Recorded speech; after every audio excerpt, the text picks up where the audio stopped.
தலைகளை தாழ்த்தி ஜெபிப்போம்.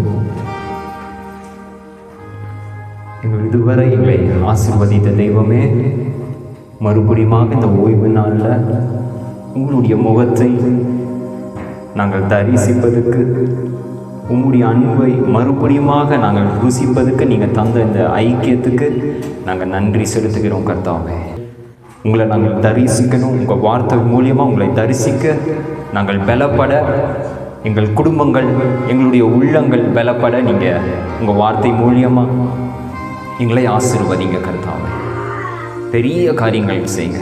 நீங்கள் பெரிய தெய்வன் கர்த்தாவே. இது வரைக்கும் பெரிய காரியங்கள் செஞ்சுருக்கிறீங்க, தொடர்ந்து செய்வீர். அதை நாங்கள் முழுவதுமாக நம்புகிறோம் கர்த்தாவே.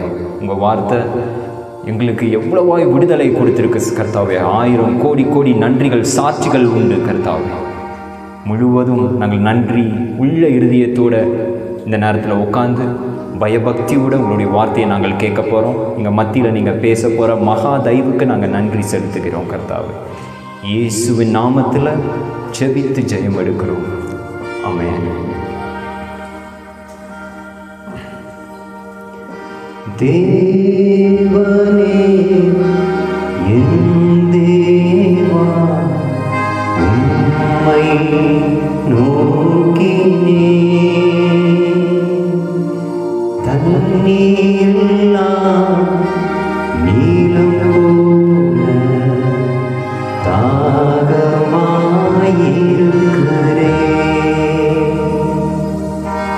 தேவனே என் தேவா, உம்மை நோக்கினே,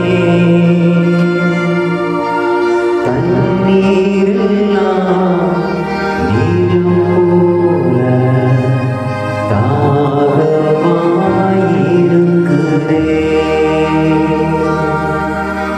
ஒவ்வொரு நாளும் உம் பிரசன்னம் ஓடி வருகிறேன்.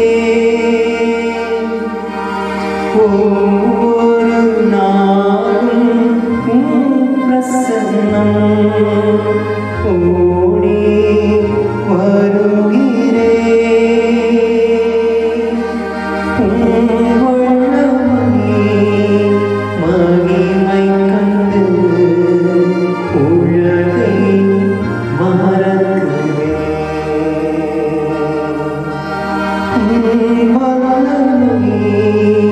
மகிமை கண்டு உலகை மறக்கிறேன்.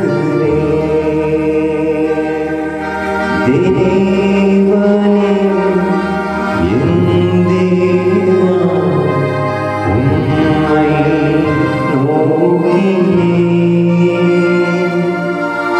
தண்ணீரெல்லாம் நீலம் போல தாகமாயிருக்கிறேன். இந்த பாடலை போல தேவனே என் தேவா, உண்மையே நான் என்ன செஞ்சேன், நோக்கி பார்க்குறேன். இன்றைக்கி நம்மளுக்கு நிறைய சுற்றி நம்மளுக்கு ஏதுவான நம்மளுக்கு கைகூடி வர காரியங்கள் நம்மளுக்கு நிறையா இல்லாமல் இருக்கலாம். நம்மளுக்குள்ளே இருக்கிற யோசனைகள், சிந்தனைகளே நம்ம நினைத்தது செய்ய விடாமல் நம்மளை என்ன செய்யலாம், தடுக்கலாம். ஆனால் நம்மளையே நம்ம பார்த்து என்ன செய்ய வேண்டாம், சோர்ந்து போக வேண்டாம். இன்றைக்கி நான் சொல்கிற வசனம் என்ன தெரியுமா? இந்த பாடலை போல சங்கீதக்காரன் 27வது அதிகாரம் 8வது வசனத்தில் ரொம்ப அழகான வசனம். ஓகே, எல்லாம் கேளுங்க. என் முகத்தை தேடுங்கள் என்று சொன்னீர்,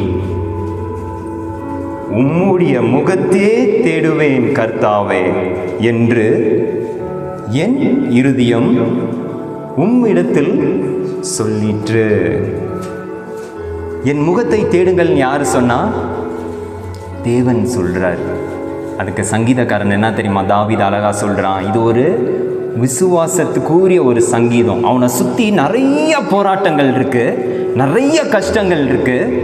ஆனால் நம்பிக்கை என்ன தெரியுமா சொல்கிறான்? ஆண்டவரே, நீங்கள் சொன்னீங்க, வாயால் சொல்லிட்டு மறக்கிற ஜாதி நான் இல்லை. என்னுடைய இருதயம் என்ன தெரியுமா, இருதயத்தின் நிறைவால் என்ன செய்யுமா, வாய் பேசுமா. இங்கே அவனுடைய இருதயத்துக்குள்ளே இருந்து என்ன இருக்குது, என்கிட்ட கஷ்டம் இருந்தாலும் எனக்குள்ளே இருந்து வர்றது என்ன தான், தெய்வீகம் தான். ஆண்டவரே நீங்கள் தேடுங்கள்னு சொல்லிட்டீங்க, ஆனால் என் இருதயத்தில் நீங்கள் தான் ஆண்டவரே இருக்கிறீங்க. அதனால் என் இருதயத்தில் என்ன தெரியுமா சொல்லுது, தேவன் நீரே தேவன், நீங்கள் இல்லாமல் எனக்கு ஒன்றுமே இல்லை ஆண்டவரே. என்னுடைய சூழ்நிலை கஷ்டமாக இருக்கலாம், எல்லாம் கஷ்டமாக இருக்கலாம், ஆனால் என்னுடைய உடல் நிலையே எனக்கு கைகூடி வராமல் இருக்கலாம். ஆனால் என்னுடைய இருதயம் உன்னுடைய எல்லா தருணத்துலேயும் எல்லா சிச்சுவேஷன்லேயும் என்ன ஆகும், உண்மையே தேடும், உண்மையே கூப்பிடும். இன்றைக்கி நீங்களும் நானும் நம்மளுடைய சிந்தனையை இந்த கஷ்டமான சூழ்நிலையில், இந்த கலக்கம் நிறைந்த ஒரு நேரத்தில் நம்ம அவரே நோக்கி பார்த்தோன்னா எப்படி இருக்கும் நம்மளுடைய வாழ்க்கை? பிரகாசிக்க பண்ணுவார். பிரகாசத்தின் தேவன் நம்மளுடைய வாழ்க்கையை என்ன செய்வார், நம்மளுடைய பாதையை, இருள் நிறைந்த பாதையை அவருடைய வார்த்தையால், கண்களுக்கு தீபம் காலுக்கு எப்படி இருக்கும் தீபமாக அவர் என்ன செய்வார், நம்மளை கூப்பிட்டுட்டு போவார்.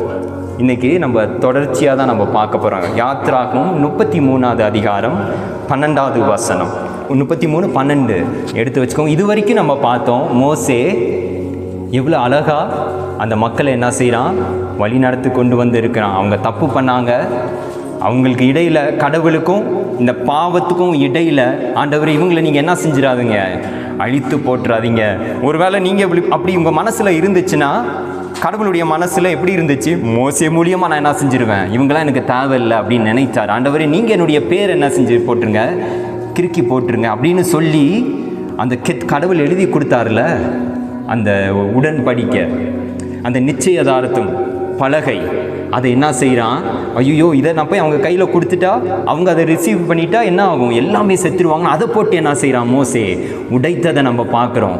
பாளையத்துக்கு புறம்பாக அங்கே இருக்கிற அவனுடைய கூடாரத்தை கடவுளுக்கு என்ன செஞ்சான், ஐயோ இப்படி சோகமாக இருக்கிற நேரத்தில் எத்தனை பேர் செத்து போயிட்டாங்க, பல ஆயிரம் பேர் செத்து போயிட்டாங்க. இந்த நேரத்தில் நான் என்ன செய்யக்கூடாது, நம்மளுக்கு ஒரு வீடு தேவையா, சங்கீதக்காரன் சொன்னது போல் நான் கேதுரு மரத்தால் செய்யப்படுற வீட்டில் இருந்துட்டு கடவுளுடைய கூடாரம் இங்கே ஒரு சாதாரண ஒரு கூடாரத்தில் இருக்கிறதா, உடன்படிக்கை பெட்டி அப்படின்னு சொல்லி இதுக்கு ஒரு வீடு கட்டுற வரைக்கும் நான் என்ன செய்ய மாட்டேன், என்னுடைய கண்களுக்கு தூக்கம் வர வைக்க மாட்டேன்னு சொல்லி சொன்னது போல் இவன் மோசே என்ன செய்கிறான், அவனுடைய கூடாரத்தை பாளையத்துக்கு புறம்பே போய் அதை அங்கே நிலைநாட்டி, அங்கே என்ன தெரியுமா நடக்குது, அங்கே என்ன நடக்குது, கடவுள் எப்படி இறங்குறார், ஒரு நண்பனைக்கு சிநேகிதனுக்கு இறங்குவது போல் என்ன செஞ்சார், இறங்கினார். ஆனால் நிறைய பேர்னால என்ன செய்ய முடியல, அதை அனுபவிக்க முடியல. ஏன்னா அவங்க வீழ்ச்சி அடைஞ்சாங்க, அவங்களால அந்த பரிசுத்தத்தில் நிலை நீக்க முடியல. அதனால் அவங்க தூரத்துலேருந்து என்ன செய்கிறாங்க, பார்க்குறாங்க. இன்றைக்கி நம்ம விசுவாசியா இல்லை சிநேகிதரா, கடவுள் இப்படி சொல்லி தான் இன்றைக்கி என்ன செய்ய போகிறேன்னா ஆரம்பிக்க போகிறேன். கடவுள் இன்றைக்கி நீங்களும் நானும் மோசையை போல் நம்ம எப்போ கூப்பிட்டாலும் இறங்குற ஒரு சிநேகிதனா கடவுள் இருப்பாரா? கஷ்டம் இருக்கலாம், போராட்டம் இருக்கலாம், அந்த போராட்டத்தை மத்தியில் கடவுள் ஒரு சிநேகிதராக இருந்து ஒரு ஆறுதல் நம்மளுக்கு கொடுத்துருக்கிறாரா? அதை நம்ம யோசித்து பார்க்கணும். அந்த இடத்த கடவுளுக்கு நம்ம கொடுத்துருக்கோமா? நிறைய பேர் பார்த்துருப்பீங்க, சகோதரர்களோட ஃப்ரெண்ட்ஸ் கூட எப்படி இருப்பாங்க, ரொம்ப க்ளோஸாக இருப்பாங்க. ஒரு ஃப்ரெண்டு வந்து என்ன செய்வான், பர்மிஷன் கேட்டு பேக்கெட்டுக்குள்ளே என்ன செய்ய மாட்டான், கைவிடமா அவன் வந்து இப்போ என்ன செய்வான், சாதாரணமாக கை விடுவான். நம்ம அப்பா அம்மா கூட டோரை தட்டிட்டு என்ன செய்வாங்க, ரூம்குள்ளே வருவாங்க. ஆனால் ஒரு நண்பர் வந்தால் என்ன செய்வான், டோரை திறந்துட்டு ஓடி வந்து பெட் மேலே என்ன செய்வான், குதிப்பான். என்னடா உனக்கு ஒரு தூக்கம், எந்திரி அப்படின்னு சொல்லுவான். ஒரு சிநேகிதரோ யார் இருந்தாலும் அதே ஒரு உறவு இன்றைக்கி உங்களுக்கும் எனக்கும் அந்த உரிமையை, ஆண்டவரே என்னுடைய எல்லா பகுதியிலையும் நீங்கள் இருக்கிறீங்களா? அந்த மோசே என்ன செஞ்சான், எல்லா இடத்தையும் கடவுளுக்காக கொடுத்தான். அதுதான் நம்ம என்ன செய்ய போகிறோம், இப்போ பார்க்க போகிறோம். யாத்ராகமம் எக்ஸோடஸ் 33:12 12வது வசனம் வாசிங்க. மோசே கர்த்தரை நோக்கி, எஸ், தேவரீர் இந்த ஜனங்களை அழைத்துக் கொண்டு போய் என்று சொன்னீர். ஓகே, என்னோடு கூட இன்னாரை அனுப்புவேன் என்பதை எனக்கு நீர் அறிவிக்கவில்லை என்றாலும் உன்னை பெயர் சொல்லி அழைத்தேன், அறிந்திருக்கிறேன் என்றும் என் கண்களில் உனக்கு கிருபை கிடைத்தது என்றும் தேவரீர் சொன்னதுமே. ஓகே, இது உங்களுக்கு ஞாபகம் இருக்கான்னு தெரியல, திருப்பி உங்களுக்கு நினைவு கூர்ந்து நான் சொல்கிறேன். இவங்க ஒரு பாவத்தில் ஈடுபட்டவன கடவுள் என்ன செஞ்சார், நான் உங்கள் கூட என்ன செய்ய மாட்டேன், வரமாட்டேன், நான் உங்களுக்காக ஒரு தூதரை நான் என்ன செய்வேன், அனுப்புவேன் அப்படின்னு சொன்னார். கடைசியில் மோசேக்கு மட்டும் ஒரு சிநேகிதன் இறங்குவது போல் என்ன செய்கிறாரு, இறங்குகிறார். அந்த பாளையத்தில் யார் இருக்கா, யோசுவாவும் என்ன செஞ்சான், விடாமல் அதே இடத்துல இருந்தான். இப்போ மோசேக்கு இறங்கிட்டார். ஆனால் அவனுக்கு தெரியும் இவங்களுக்கெல்லாம் என்ன செய்ய முடியாது, கடவுள் இல்லாமல் இவங்களை நான் என்ன செய்ய முடியாது, வழி நடத்த முடியாது, இவங்களை நான் வழி நடத்த முடியாது அப்படிங்கிற சிந்தனை யாருக்கு இருக்குது, மோசேக்கு இருக்குது. ஆண்டவரே நீங்கள் ஒருத்தரை சொன்னீங்க தெரியுமா, அவரை இப்போ நீங்கள் என்ன செய்யுங்க, எனக்கு தெரியப்படுத்துங்க அப்படின்னு சொல்கிறான். நான் ஒரு காலத்தில் நீங்கள் சொன்னீங்க போய் பார்வோனுக்கு முன்னாடி நில்லுன்னு சொன்னீங்க, அப்போ என்னால் முடியாது ஆண்டவரே அப்படின்னு சொன்னோன்னே நீங்கள் என்ன செஞ்சீங்க, ஆரோனை என் கூட அனுப்புனீங்க. அதே போல் அவருக்கே என்ன செய்கிறான், அவர் சொன்ன இதையே போட்டு காட்டுறான். இன்றைக்கி நம்ம நிறைய நேரத்தில் கடவுள் நம்மளுக்கு நிறைய காரியங்கள் சொல்லியிருக்கிறாரு. ஆனால் நம்ம ஒரு நேரம் நம்ம கை தட்டிட்டு நம்ம என்ன செஞ்சிடறோம், அதை மறந்துட்டு போயிட்டே இருக்கும். இந்த பிரச்சனை, இந்த உலக காரியங்கள், சூழ்நிலை எல்லாம் அவருடைய வார்த்தையை, அவருடைய வாக்கு தத்தத்தை என்ன செஞ்சிருது, நம்மளை மறக்க வைத்து கொண்டு இருக்கிறது. இது வரைக்கும் நிறைய நேரத்தில் நம்மளால் கடவுளுடைய வார்த்தையை அனுபவிக்க முடியலன்னா ஏன், அதுக்கு காரணம்னா ஏன் நம்ம கடவுளுடைய வார்த்தையை, வாக்கு தத்தத்தை மறந்துடுறோம். ஆனால் மோசே அப்படி இல்லைங்க. அவர் ஒரு வார்த்தையை சொன்னால் அந்த வார்த்தையை என்ன செஞ்சிருவான், பிடித்து வைத்து கொள்ளுவான். அது கடவுளுக்கே என்ன செய்வான், போட்டு காட்டுவான். நிறைய பேர் சொல்லுவாங்கள்ல, அன்னைக்கு நீ எனக்கு என்ன சொன்ன, கெட்டதில் நம்மளுக்கு என்ன செய்யும், பயங்கரமாக பதிவாகும்.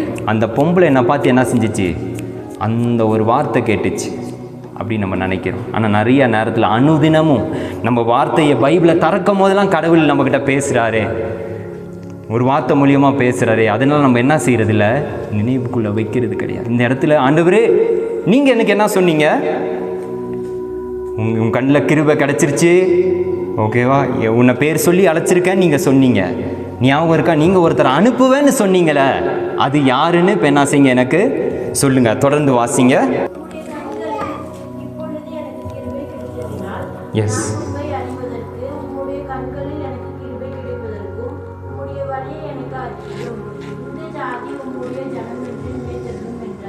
ஓகே. இப்போ உங்களுடைய வழியை எனக்கு என்ன செய்யுங்க, அறிவிங்க. வழி அப்படின்னு அவன் கேட்கும் போது அவன் யாரை தெரியுமா கேட்குறான், அவன் யாரை கேட்குறான், ஒரு நபரை கேட்குறான். அறியணும் அப்படிங்கிற வார்த்தை தமிழில் இருக்கு. எப்படி இருக்கு, உங்களுடைய வழியை அறியும்படி அப்படின்னு இருக்கு. எப்ரேயரில் அறிகிறது அப்படின்னு பார்த்தோன்னா யாடா அப்படிங்கிற ஒரு அர்த்தம். யாடா அப்படின்னா என்ன தெரியுமா, தொட்டு பார்க்கணும், தடவி பார்ப்பது அப்படின்னு அர்த்தமா. அப்போ அவன் கேட்கும் போது அந்த வழி அப்படின்னு கேட்கும்போது ஒரு நபரை கேட்குறான். அவரை நான் என்ன செய்யணும், தொட்டு பார்க்கணும். அந்த வழி யாரு, நம்ம பழைய ஏற்பாடுலாம் திறக்கும் போது அதை யார் தெரியுமா நேராக குறிக்குது, ஜீசஸ். கடவுள் என்ன செய்யறாரு, ஜீசஸ் என்ன சொன்னார், நானே வழியும் நானே சத்தியமும் நானே ஜீவனும். அப்போ அந்த வழி யாரு, மோசே ஜீசஸ் என்ன கேட்குறான், அவரை நான் என்ன செய்யணும், தொட்டு பார்க்கணும். ஒருத்தர் ஒரு பாட்டு எழுதியிருப்பார், ஓகேவா. நிறைய நேரத்தில் நம்ம ஆசீர்வாதம் பாட்டு நம்ம என்ன செய்வோம், மனிதருக்கு முன்பாக தலை குனிந்து போகாமல் உதவி செஞ்சிடுங்க, உயர்த்தி வச்சிருங்க, அந்த மாதிரி பாட்டு நம்ம என்ன செய்கிறோம், நிறையா கேட்குறோம்.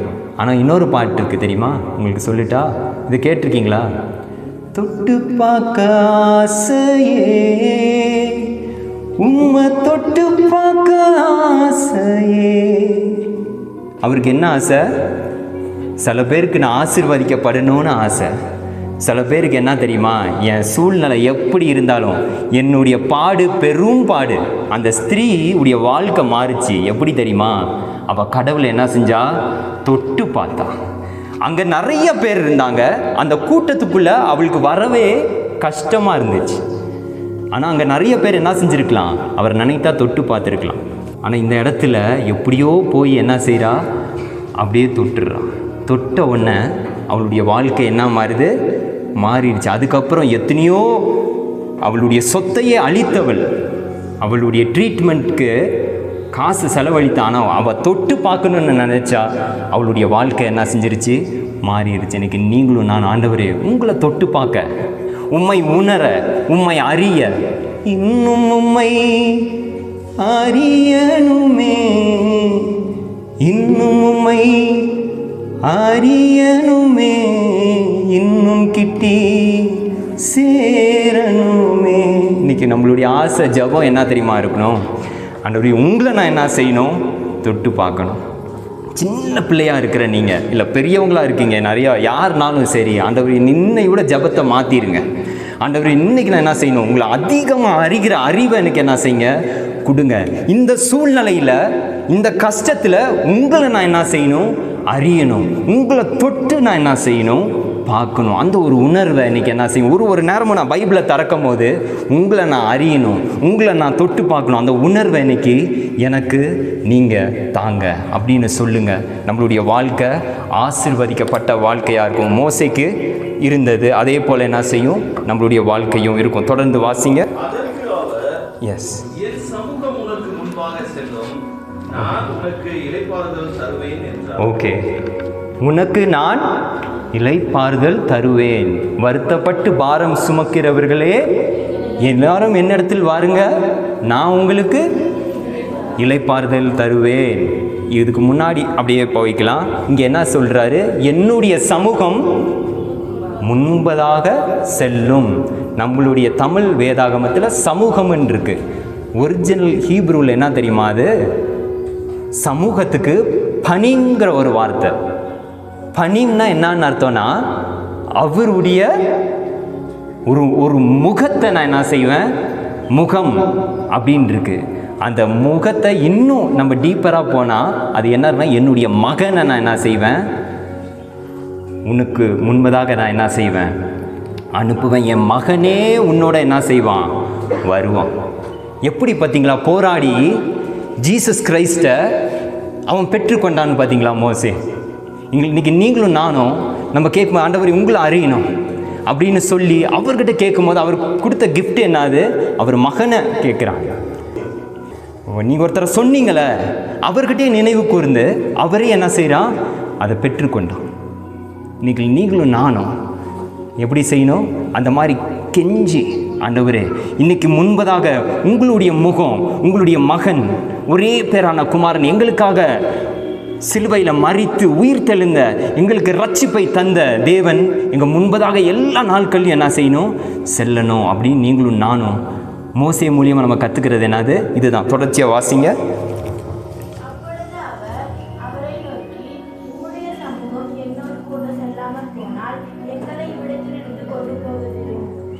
இப்போ மோசே சொல்கிறான், உங்கள் மகன் மட்டும் இல்லைன்னா இந்த இடத்துல இருந்து எங்களை ஒரு அடி என்ன செஞ்சிடாதீங்க, கொண்டு போயிடாதீங்க. எங்களை இங்கேயாச்சும் கொண்டு போட்டுருங்க, இங்கேயே நாங்கள் ஏதோ போயிடுறோம், ஆனால் என்ன செஞ்சிடாதீங்க, நீங்கள் சொன்ன வாக்கு தத்துவத்தின் படி உங்களுடைய பிரசன்னம், மகன், உங்களுடைய முகம் எங்களை வழி நடத்தாமல் எங்களை இங்கேருந்து என்ன செய்ய வேண்டாம், எங்களை ஒரு அடி முன்னாடி கொண்டு போக வேண்டாம், நாங்கள் இங்கேயே இருந்துடுறோம் அப்படின்னு சொல்லிட்டு சொல்லுவான்.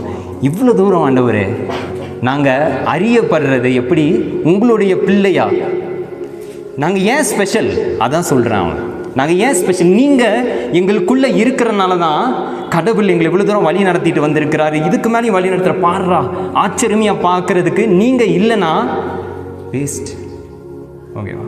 நிறைய நேரத்தில் நான் உணர்ந்திருக்கேன், நம்ம படிப்பு இங்கே கொண்டு வந்திருக்கா, இல்லை நம்மளுக்கு ஒன்றுமே வராது, நம்மளை இவ்வளோ தூரம் என்ன வழி நடத்திட்டு வந்திருக்குன்னு திரும்பி பார்த்தா அவருடைய பிரசனம் ஒன்று தான், அவருடைய மகன் ஒன்று தான் நம்மளை என்ன செஞ்சுருக்கிறாரு, இவ்வளோ தூரம் கொண்டு வந்து நடத்தியிருக்கிறார். இன்றைக்கி நான் சொல்கிறேன், கடவுள்கிட்ட நம்மளுடைய வாழ்க்கையை ஒப்புவிக்கும் போது மோசேக்கு பாருங்கள், ஆண்டவரே சாதாரணம் என்னை வழி நடத்திடாதீங்க, நீங்கள் எனக்கு ஒரு பலத்தை தந்து நீங்கள் என்னை வழி நடத்திடாதீங்க, எனக்கு நீங்கள் பலத்தை தந்தாலும், எனக்கு நீங்கள் கிருபைகளை தந்தாலும், எனக்கு நீங்கள் ஆசீர்வாதத்தை கொட்டுன்னு கொட்டினாலும் உங்களுடைய முகம், உங்களுடைய மகன் இல்லாமல் நான் ஒரு அடி என்ன செய்ய மாட்டேன், வைக்க மாட்டேன். ஆண்டவரே எனக்கு ஆசீர்வாதத்தை தாங்க, இதை தாங்க, அது தாங்க அப்படின்னு சொல்கிறத விட, ஆண்டவரே ஒரு நாளும் நீங்கள் இல்லாமல் என்னுடைய குடும்பம் என்னது நடக்கவே நடக்காது. நீங்கள் தான் என் குடும்பம், என்னுடைய பிள்ளை, என்னுடைய புருஷனை, என்னுடைய ஒய்ஃபை, எல்லாத்தையும் நீங்கள் என்ன செய்யணும், வழி நடத்தணும் ஆண்டவரே. என்னுடைய சிந்தனை, என்னுடைய யோசனை எல்லாம் என்ன செய்யணும், முன்பதாக வைக்கிறேன். நீங்கள் அதை என்ன வழி நடத்துங்க அப்படின்னு நீங்களும் நானும் என்னுடைய படிப்பு விஷயங்கள் எல்லாத்தையும் கடவுள்கிட்ட நீங்கள் என்ன செய்யுங்க, வைத்த ஆண்டவரே நீங்கள் எனக்கு இது சொல்லி கொடுங்க, நடக்க சொல்லி தாங்கன்னு ஒரு பாட்டு இருக்குது. அது மாதிரி நீங்கள் எனக்கு என்ன செய்யுங்க, இந்த வாழ்க்கையை எப்படி நான் நடக்கிறதுக்கு அந்த கிருபையை நீங்கள் என்ன செய்யுங்க, எனக்கு தாங்க. தொடர்ந்து வாசிங்க. அப்பொழுது கர்த்தர் மோசேயை நோக்கி, எஸ், நீ சொன்ன இந்த வார்த்தையின்படியே செய்வேன், என் கண்களில் உனக்கு கிருபை கிடைத்தது, உன்னை பெயர் சொல்லி அழைத்து அறிந்திருக்கிறேன் என்றார். எப்படி பார்த்தீங்களா, திருப்பி அவர் வாயாலே என்ன செஞ்சிட்டேன், ஆண்டவர்கிட்ட போராடி போராடி திருப்பி அவருடைய வார்த்தையில் இதெல்லாம் நீ கேட்ட மாதிரி என்னுடைய மகன் என்ன செய்வான், வருவான். ஏன் தெரியுமா, நீ உன்னை பேர் சொல்லி நான் அழைச்சிருக்கேன், என்னுடைய கண்ணில் நீ யார், கிருபை பெற்றவன்டா. அவங்களை பார்த்து சொல்ல முடியுமா, என்னுடைய கண்ணில் நீ கிருபை பெற்றவள், உன்னை பேர் சொல்லி நான் அழைச்சிருக்கேன் அப்படின்னு சொல்கிற அளவுக்கு நம்ம என்ன செஞ்சுருக்கோம், நடந்திருக்கோமா? இங்கே மோசே அவனுடைய குணாதிசயத்தை அவன் ஒன்று பார்த்து மறுபடியும் கடவுள் என்ன செய்வார், டே போடா உன்னெல்லாம் அசைக்க முடியாது போ அப்படின்னு கடவுள் என்ன செய்வார், இப்போ என் கண்ணில் நீ கிருபை பெற்றவன்டா அப்படின்னு சொல்லி உன்னை பேர் சொல்லி நான் அழைச்சிருக்கேன், நீ கேட்ட மாதிரியே என்னுடைய மகன் என்ன செய்வான், உனக்கு முன்பதாக செல்ல வைப்பேன். என்னுடைய பிரசனம், முகம், மகன், இந்த பணி உன் முன்பதாக என்ன செய்யும், போகும். தொடர்ந்து வாசிங்க. ஓகே, இப்போ பாருங்க, இப்போ என்ன கேட்குறான், இப்போ விடுறானா, இவ்வளோ சொல்லிட்டீங்களா, இப்போ நான் என்ன செய்யணும், உங்களையே நான் என்ன செஞ்சிடணும், இப்போ பார்த்துடணும் அப்படின்னு சொல்கிறேன். இப்போ நான் என்ன செய்யணும், உங்களை நான் பார்த்தே பார்க்கணும் அப்படின்னு சொல்லிடுறான். அதுக்கு கடவுள் என்ன சொல்கிறாரு பாருங்கள்.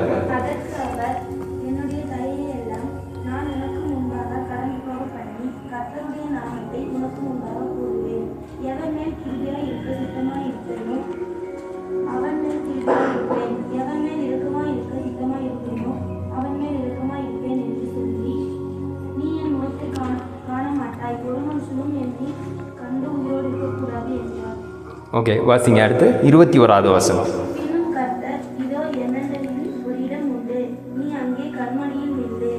ஓகே, இங்கே என்ன சொல்கிறாரு கடவுள், சரி நீ இவ்வளோ கேட்டுட்ட, நீ என்ன செய்கிற, நான் யார் மேலே கிருபையாக இருக்க சித்தமாக இருப்பேனோ அவன் மேலே கிருபையாக இருப்பேன், யார் மேலே இரக்கமாக இருக்க சித்தமாக இருப்பேனோ அவன் மேலே நான் இரக்கமாக இருப்பேன். சரி நீ இவ்வளோ கேட்டுட்ட, என்னுடைய எல்லா தயவும் உன் முன்பதாக கடந்து, என்னுடைய எல்லா கிரேஸையும் உன் முன்பதாக நான் என்ன செய்கிறேன், கடந்து பண்ணி உனக்கு இந்த கிருபையை நான் என்ன செய்கிறேன், கொடுக்குறேன். ஏன்னா சாதாரண ஒருத்தன் என்னை பார்த்துட்டு என்ன செய்ய முடியாது, வாழ முடியாது.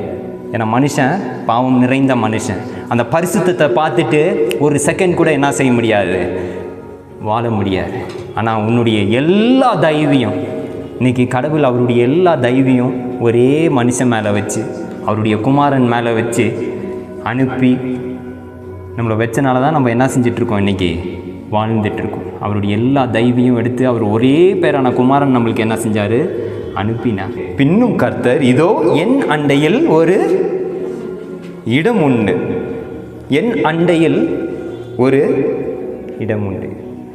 ஆக்சுவலி இது உண்மையான மொழிபெயர்ப்பு பார்த்தீங்கன்னா, என் இடத்தில், என் அருகில் அப்படின்னா என்ன வருது, என் பக்கத்தில் ஒரு இடம் உண்டு அப்படிங்கிறது இந்த தமிழில் நம்ம புரிந்து கொள்கிறோம். ஆனால் உண்மையிலே என்ன தெரியுமா, இந்த வார்த்தை ஏன்குள்ள என்னது ஒரு இடம் உண்டு, அதுதான் என்னது, ஏன்குள்ள நீ வா, அங்கே ஒரு கண்மலை இருக்கு. நான் உங்ககிட்ட இப்படியே சொல்லிடுறேன், இந்த ஃப்ளோவோட சொல்லிடுறேன், அது நீங்கள் அப்படியே வாசித்துக்கோங்க, புரியும் உங்களுக்கு. எனக்குள்ளே இருக்க ஒரு கண்மலைக்கு நீ என்ன செய், வா. என்ன நீ எப்படி செய்ய முடியாது, சும்மாலாம் பார்க்க முடியாது. எனக்குள்ள ஒரு கண்மலை, புதிய ஏற்பாட்டில் அந்த கண்மலை யார், கிறிஸ்து இயேசு. அவர் யார், வற்றாத நீரூட்டை புறப்பட செய்கிற கிறிஸ்து, நம்மளுக்கு ரட்சிப்பை தருகிற கிறிஸ்து, அவரே அசைக்கப்படாத கண்மலை. அந்த கண்மலைக்கு நீ என்ன செய்ய, போ. அந்த கண்மலையில் ஒரு வெடிப்பு, பிளவு, ஒரு கிராக். அந்த கிராக்குள்ள என்ன செய்ய, போய் நீ உட்காரு. நல்லா பாருங்க, கண்மலை, அந்த பிளவு, அந்த பிளவுக்குள்ளே நீ என்ன செய்ய, அதுக்குள்ளே போய் உட்காரு. அங்கே நான் என்ன தெரியுமா செய்வேன், என்னுடைய கரத்தால் என்னுடைய எல்லா தயவு இருக்குல்ல, இன்றைக்கி அதெல்லாம் இல்லைன்னா நம்ம நிற்க முடியுமா? யாருமே நம்மளை மதிக்க மாட்டாங்க, நம்மளே நம்ம மதிக்க மாட்டோம். ஒரு நடிகர் இப்படி தான் சொன்ன, அந்த நியூஸில் அவருடைய இதை பார்த்தேன். அவர் அந்த நடிகர் சொல்கிறாரு, எனக்கு அது ரொம்ப பாதிச்சிச்சு எனக்கு. ஓகேவா? அது அவர் சொல்கிறாரு, நான் இப்படி என் வாழ்க்கையில் தோற்று என்னால் முடியாத காரியம் என்னன்னா, என்னையே என்ன கண்ணாடியில் என்ன செய்ய முடியாது, பார்க்க முடியாது. அது எவ்வளோ ஆழமான வார்த்தை. அவங்களுடைய அப்பா வந்து ஒரு பெரிய பிரபலம், அவருடைய மகன் இந்த மாதிரி ஒரு காரியத்தை அவன் என்ன செய்கிறான் சொன்னான். இன்றைக்கி இந்த இடத்துல மோசே என்ன தெரியுமா செய்கிறான்? அவன்கிட்ட இருந்த எல்லா காரியத்தையும் விட்டு, ஆண்டவரே உன்னுடைய முகத்தை நான் என்ன செய்யணும், பார்க்கணும் அப்படின்னு சொல்கிறான். கடவுள், என்னெல்லாம் நீ அப்படி பார்க்க முடியாது, என்குள்ளவா, என் அண்டையில் அல்ல, not by me, in me, என்குள்ளவா. என்குள்ள ஒரு கண்மலை இருக்குது, அந்த கண்மலையில் ஒரு பிளவு இருக்குது, அந்த பிளவு இல்லை நீர், என்னுடைய கரத்தால் நான் உன்னை என்ன செய்வேன், கைகளால் மூடுவேன். நான் எடுக்கும் போது நீ பார்ப்ப. என்னத்தை பார்ப்ப? என் பின்புறத்தை என்ன செய்வ, பார்ப்ப அப்படின்னு சொல்கிறார். இன்றைக்கி கண்மலை தான் அந்த கிறிஸ்து. இன்றைக்கி கிறிஸ்துக்குள்ளே தான் ஒருத்தன் என்ன ஆகுறான்னா, அந்த வார்த்தையை நல்லா கேட்டிருக்கிறீங்களா? கிறிஸ்துவுக்குள்ளே தான் புது கிறிஸ்துவுக்குள். இன்றைக்கி அந்த வெடிப்பு என்னன்னா அவருடைய காயம். இன்றைக்கி தகப்பனை நீங்களும் நானும் தரிசிப்பதுக்கு மோசே கிட்ட பல்லாயிரம் வருஷத்துக்கு முன்னாடியே ஒரு படத்தை என்ன செஞ்சிட்டாரு. மோசே அவ்வளோ பாக்கியவான். அதனால தான் கடவுள் மறுரூபமாகும் போது மலை மேலே நின்று பேதுரு யாரை பார்த்தாரு? எலியாவும் மோசேவையும் என்ன செஞ்சார்? இயேசு கூட இடைப்பட்டு கொண்டு இருக்கிறத பார்த்தான். இன்றைக்கி அந்த பாக்கியத்தை பாருங்கள். பல்லாயிரம் வருஷத்துக்கு முன்னாடியே அந்த பிளவுக்குள்ளே உட்காந்து இன்றைக்கி நீ என்னை தரிசிக்கணும்னா என்னுடைய குமாரன் உடைக்கப்படணும், பிளக்கப்படணும், காயப்படணும். அப்போ தான் உனக்கு சகல தேசத்துக்கும் வரப்போகிற ஜனத்துக்கும் வரப்போகிற சந்ததியாக இருக்கும். என்ன தரிசிப்பதுக்கு ஜீசஸ் கிரைஸ்ட் இல்லாமல் என்ன செய்ய முடியாது, யாரும் தரிசிக்க முடியாது. இன்றைக்கி நீங்களும் நானும் அவருடைய தழும்புகளால் என்ன ஆகணுமா, சுகமானோம் அப்படிங்கிற வார்த்தையை மட்டும் நினச்சிட்டு, ஆண்டவரே உங்களுடைய தழும்புகளால் நாங்கள் சுகமாகிறோம் ஆண்டவரே, அதனால் எனக்கு இந்த தலைவலியை சரி பண்ணுங்க, அப்படி இல்லை. அவருடைய தழும்பில் தான் நம்ம என்ன செய்கிறோம், அனுதினமும் வாழ்கிறோம். அந்த பிளவில் தான் நீங்களும் நானும் மோசையை போல் உட்காந்து நம்ம என்ன செய்கிறோம், வாழ்கிறோம். நம்ம ஒரு பாட்டு பாடுவோம் தெரியுமா? இரத்த கோட்டைக்குள்ளே நான் நுழைந்து விட்டேன், இனி எதுவும் அணுகாது, எந்த தீங்கும். இரத்த கோட்டைக்குள்ளே என்ன செஞ்சாச்சு, நுழைஞ்சாச்சு. அந்த அவருடைய ரத்தத்தில் தான் நம்மளுக்கு என்னது, முதல் ஆதாம் பிதா கிட்ட இருக்கிற உறவை துண்டித்தான். இரண்டாவது ஆதாமான இயேசு கிறிஸ்து அந்த கனெக்ஷன் என்ன செஞ்சார், கொடுத்தார். ஆனால் இயேசு கிறிஸ்து வந்தார், அவர் ஒரு இணைப்பை கொடுத்தார். அந்த கரையான திரையை என்ன செஞ்சார், கிழித்து பிதாவுடைய முகத்தை, அவருடைய அப்பா பிதான்னு கூப்பிட்ற அந்த புத்திர சுகிகாரத்தை என்ன செஞ்சார், இன்னைக்கு கொடுத்தார். இயேசு கிறிஸ்து மூலியமாக தான் இன்னைக்கு விடுதலை. இதக்காரன் சொல்கிறான், ஆண்டவரே உம்முடைய முகத்தை நான் பார்க்கணும், உங்களுடைய மகிமையை நான் காணணும், உங்களுடைய வேத ரகசியங்களை நான் ஆராய்ந்து அறியும்படி உங்களுடைய ஆலயத்தில் நான் என்ன செஞ்சுருக்கிறேன், வந்து உட்கார்ந்துருக்கிறேன். இன்றைக்கி யார் ஆண்டவர் உங்களுடைய செயல் இல்லாமல் நான் ஒன்றும் இல்லை ஆண்டவர், உங்களுடைய காயங்களில் நான் இருக்கிறேன். அந்த அன்பை நம்ம உணர்ந்து நம்ம இருக்கிறோன்னா மோசே கண்ட அதே உயர்வுகளை நம்ம என்ன செய்ய முடியும் நம்மளுடைய வாழ்க்கையில். அந்த அவர்கிட்ட அந்த பிதா கிட்ட இந்த உறவு நம்மளுடைய வாழ்க்கையில் என்ன செய்ய முடியும், பார்க்க முடியும். நீங்கள் நிறைய டைம் நினச்சிருக்கிறீங்களா, ஏன் மல்கியான மாதிரி நான் அழகா இல்லைன்னு நினச்சிருக்கிறீங்களா? மல்கியான மாதிரி அழகானுமா? கடவுள்கிட்ட நீங்கள் என்ன செய்யுங்க, நம்ம சாப்பிட்றது ஒரு ரொட்டியாக இருந்தாலும் நம்மளுடைய சிரிப்பு அடுத்தவங்களுக்கு என்ன செய்யணும், விடுதலையை தரணும். நம்ம பட்னியாக கிடந்தாலும் நம்ம என்ன செய்யணும், சில பேர் நிறைய கட்டுன்னு கட்டிட்டு என்ன செஞ்சுருவாங்க, போய் தூங்கிடுவாங்க. அது யாருக்கு யூஸ்? ஆனால் கடவுள் அப்படி இல்லை, மோசே அப்படி இல்லை. அதுதான் நான் சொல்ல வரேன். மோசே கிட்ட இல்லாதது ஒன்றுமே இல்லை. எகிப்தில் யாருடைய மடியில் படுத்து வளர்ந்தான் தெரியுமா? அவன் பார்வோனுடைய மகள் கிட்டேருந்து வளர்ந்தவன். அவர் சொல்கிறாங்க, ஜோசிஃபஸ் அப்படின்னு அவர் எழுதுகிற ஹிஸ்ட்ரி அதில் சொல்கிறாரு, அவர் வந்து மோசே வந்து நீங்கள் நினைக்கிற மாதிரி சாதாரணமான ஆள் கிடையாது. 80 வயசில் ஆடு மேய்ச்சிட்டு இருந்தான், அவனை கடவுள் கூப்பிட்டாரு அப்படின்னு நினைக்காதீங்க. எத்தியோப்பியாவுடைய நாட்டுக்கு என்ன செய்கிறான், எகிப்திலிருந்து எகிப்தை முன்னிறுத்தி எகிப்துக்காக போராடினவன் தான் யார், மோசே. போய் எத்தியோப்பியாவை என்ன செய்கிறான், வீழ்த்தினான். அந்த ஆதாரம் எங்கே இருக்குது, ஹிஸ்ட்ரியில் இருக்குது. இன்றைக்கி எல்லா சகல இதுலேயும் கற்று தேர்ந்தவன் தான் யார், மோசே. இன்றைக்கி எனக்கு ஒன்றும் வேண்டாம் ஆண்டவரே, நீங்கள் தான் வேணும்னு சொல்லி ஒரு கண்மலை பிளவுக்குள்ளே என்ன செஞ்சுருக்கிறான், உட்கார்ந்துட்டுருக்கேன். இன்றைக்கி நீங்களும் நானும் ஆண்டவர் உங்களுடைய இரத்த கோட்டைக்குள்ளே ஆண்டவர் ஏதோ ரட்சிக்கப்பட்ட போது அந்த அனல் இருந்துச்சு.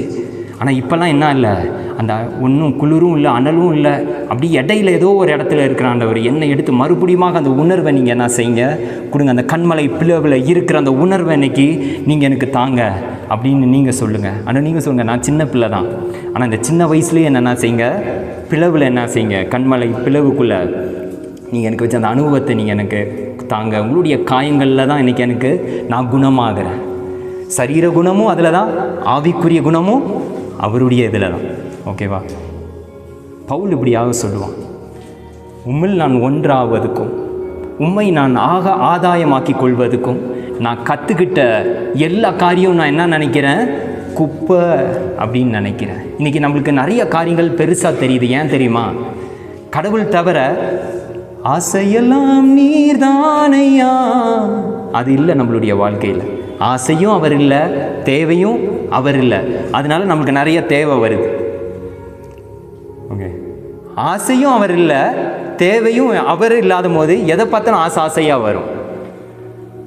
நிறைய காரியம் உங்களுக்கு இருந்தாலும், பேக்கெட் ஃபுல்லாக காசு இருந்தாலும் ஒரு விஷயமும் சேர்த்து வைக்க முடியாது. அது நல்லா நீங்கள் கவனித்து பாருங்கள். கடவுளுக்குள்ளே நீங்கள் இல்லைன்னு வைங்க, நான் சொல்லுவேன், எனக்கு இந்த கொஞ்சம் ஒரு அற்பமான ஒரு இது தாங்க நமக்கு. நம்ம அடுத்த பெரிய ஊழியக்காரங்கள் மாதிரி எக்ஸ்பீரியன்ஸ்லாம் கிடையாது. ஆனால் நான் சொல்கிறேன், பிரியாணி சாப்பிட்டு கவலையாக இருப்பான், ஆனால் கடவுளை நம்பி கஞ்சி குடிச்சிட்டு 1.5 கிலோமீட்டருக்கு சிரிப்பான். கற்றுக்கோங்க. உண்மையிலே கடவுளுக்குள்ளே இருக்கும் போது நம்ம பண்ணுற எல்லாமே ஊழியமாக இருக்கும். நம்ம பைபிளை திறந்து ஊழியம் பண்ண வேண்டாம். நம்ம ஒரு அசைவும் யாருக்கும். மோசே எல்லாத்தையும் விட்டான்.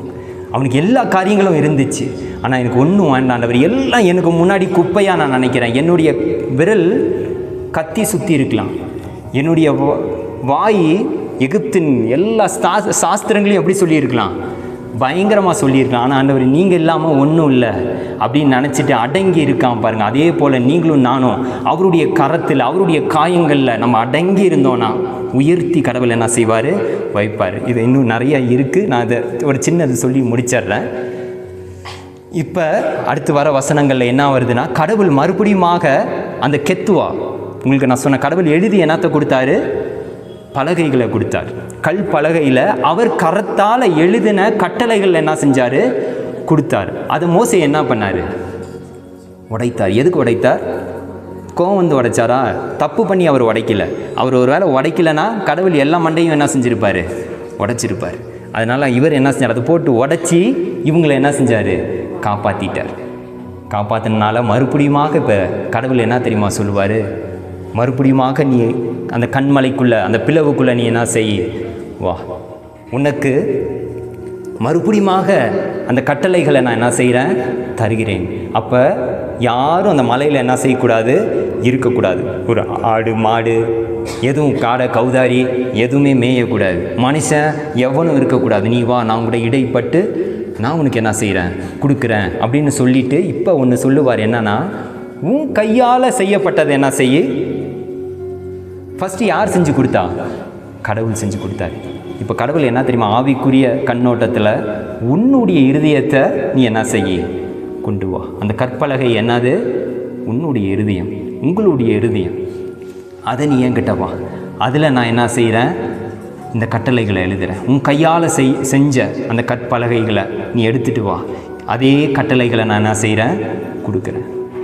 கடவுள் என்ன செஞ்சார், அந்த கற்பலகைகளை எழுதி என்ன செய்கிறாரு, மோசே கிட்ட சொல்லி அவன் எழுதி அதை என்ன செய்கிறான், கொண்டு போகிறான். அதான் 613 கட்டளை. அதை தான் இஸ்ரவேல் மக்கள் என்ன செய்கிறாங்க, கடைப்பிடித்தாங்க. கடவுள் நியமித்த குறித்த பாலும் தேனும் ஓடுகிற தேசத்துக்கு அது என்ன செஞ்சிச்சு? அவங்கள கொண்டு போனேன். இன்றைக்கி கடவுள் என்ன செய்கிறாரு?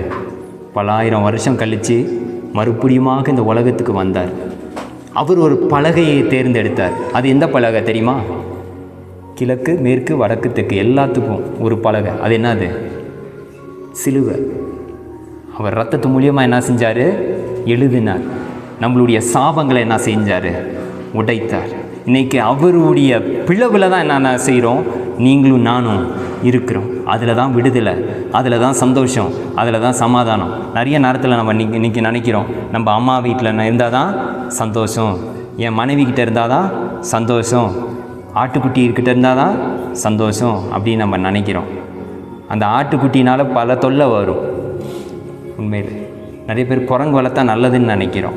நம்ம பாஸ்ட்டு பேசியிருக்கிற யூடியூப்பில் கேட்டு பாருங்கள். குரங்கு என்ன செஞ்சிடும்? பரண்டி வச்சிடும். ஆண்டவர், எனக்கு வேறு இடம் எங்கேயும் வேண்டாம், எந்த இடத்துலையும் எனக்கு சந்தோஷம் இல்லை, எந்த இடத்துலையும் எனக்கு சமாதானம் இல்லை, உங்களுடைய பிளவுக்குள்ளே தான் நான் சந்தோஷமாக இருப்பேன், திருப்தி அடைஞ்சேன், அதில் தான் நீங்கள் என்னை உயிர்ப்பித்தீங்க, அந்த இடத்துக்குள்ளே மறுபடியுமாக நீங்கள் என்ன செய்யுங்க, என்ன கூட்டிகிட்டு போங்க அப்படின்னு சொன்னார். இன்றைக்கி அந்த 613 கட்டளைகள்னால் அதை கடைப்பிடித்து அவங்க எங்கே போனாங்க? அந்த கானான் தேசத்துக்குள்ளே காலடி வைத்தார்கள். இன்றைக்கி இயேசு கிறிஸ்து அவருடைய ரத்தத்தால் எழுதி இன்றைக்கி நம்ம அதை நம்பும் போது நம்ம என்ன செய்கிறோம்? பரலோகத்துக்கு நம்ம என்ன செய்கிறோம்? நித்திய கானான்குள்ளே கால் வைக்கிறோம். இந்த ஆசீர்வாதம் இன்றைக்கி அந்த பிளவில் உண்டு. கர்த்தர் தாமே நம்மளை ஆசீர்வதிப்பாராக. தலைகளை தாழ்த்தி ஜெபிப்போம். எங்களை அதிகமாக நேசிக்கிற எங்கள் அன்பு பிதாவே, உங்களுடைய வார்த்தைக்காக நாங்கள் நன்றி செலுத்துகிறோம். எத்தனையோ தேவைகள், போராட்டங்கள் உண்டு கர்த்தாவே, பலவீனங்கள் உண்டு. ஆனால் உங்களையே நாங்கள் நோக்கி பார்க்குறோம், உங்கள் முகத்தை தேடுறோம் கர்த்தாவே. தேவனே, என் தேவா, உம்மை நோக்கினேன். அதே போல கர்த்தாவே, உம்மையே நாங்கள் நோக்க எங்களுக்கு கிருபைகளை தாங்க. இயேசுவின் நாமத்தில் ஜெபித்து ஜெயம் எடுக்கிறோம் எங்கள் ஜீவனுள்ள நல்ல தகப்பனே, ஆமென். ஆண்டவரின் அன்பை பரப்ப லைக், ஷேர், சப்ஸ்கிரைப் மற்றும் கமெண்ட் பண்ணுங்க.